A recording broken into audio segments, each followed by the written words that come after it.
Amidst the controversies and hardcore opposition of some John Lloyd Bea fans, tuloy na nga ang pagpapalabas ng pelikula ni John Lloyd with Sarah Geronimo. At isa pang pagkakaabangan ang pagpapalabas ng full-featured anime film na Ordua. Panoorin natin.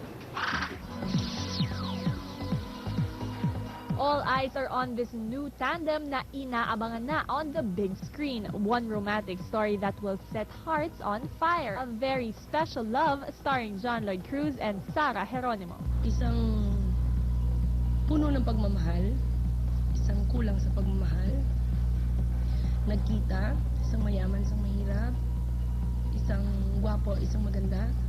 Paano magmahalan ang isang kulang at isang sobra? Ang gusto lang naman namin maano sa pelikula, parang pag nagmahal ka ba ng sobra, maghihintay ka ba maghintay ka ng kapalit or mahalin ka ng ganun din. At kung ikaw naman yung minahal ng sobra, obligasyon mo ba na mahalin yung nagmahal sa'yo? The box office director Kathy Garcia Molina also shares na matinding pressure ang kasama ng pelikula, especially with her and John Lloyd coming from a very successful movie. Malaki ang effort namin kasi alam naman natin lahat na tinangkilik ng manonood yung One More Chance. And therefore, mataas I think ang expectations from John Lloyd kung gaano niya tatapatan man lang or malalampasan ang performance niya. Pero lagi ko sinasabi kay Lloyd, the gauge of a good actor is doing an ordinary role differently and better every time. And so, doon lang kami nanggagaling ni Lloyd. It's not para pantayan si Popoy or lampasan si Popoy, but to give a new one, Miggy. But Direk Kathy has nothing but good words about John Lloyd and Sarah, especially tungkol sa chemistry nila. Honest to, meron kami mga eksena na ako yung tumitili sa after take. Bago ako magka-tumitili, pag pinanood yung aming raw materials, tumitili ako yun. I don't know, there is something with them. The way they look at each other, parang hindi... Ito, pasensyahan na tayo, oh. Kasi pagka tinitignan ko si Sarah ng ganito, nabibigayan ko.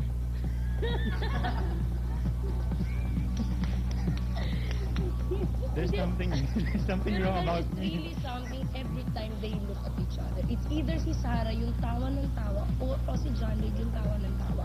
Nag-aaksay na ako ng negatibo, malapit ko na silang singilin. At ang isa pa raw proof sa magical at nakakakilig na chemistry nila, ang naging kakaibang performance raw ni Sarah with John Lloyd last Sunday sa ASAP 08.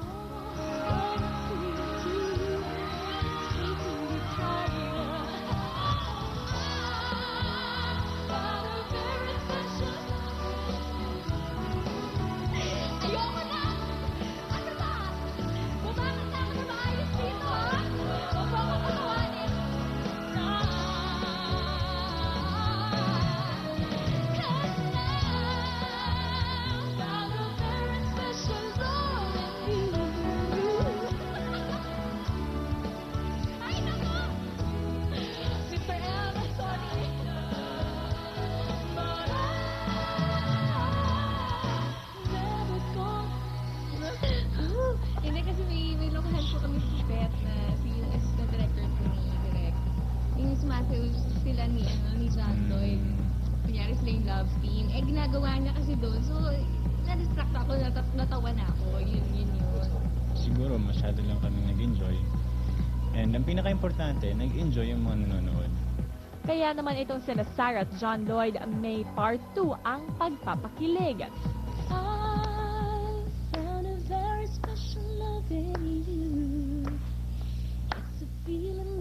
Totally new, over and over, burning inside. Tuloy mo naman. I found a very special love in you, and it almost breaks me too, squeezing me tighter. But I'm never gonna let go. A very special love opens in theaters on July 30.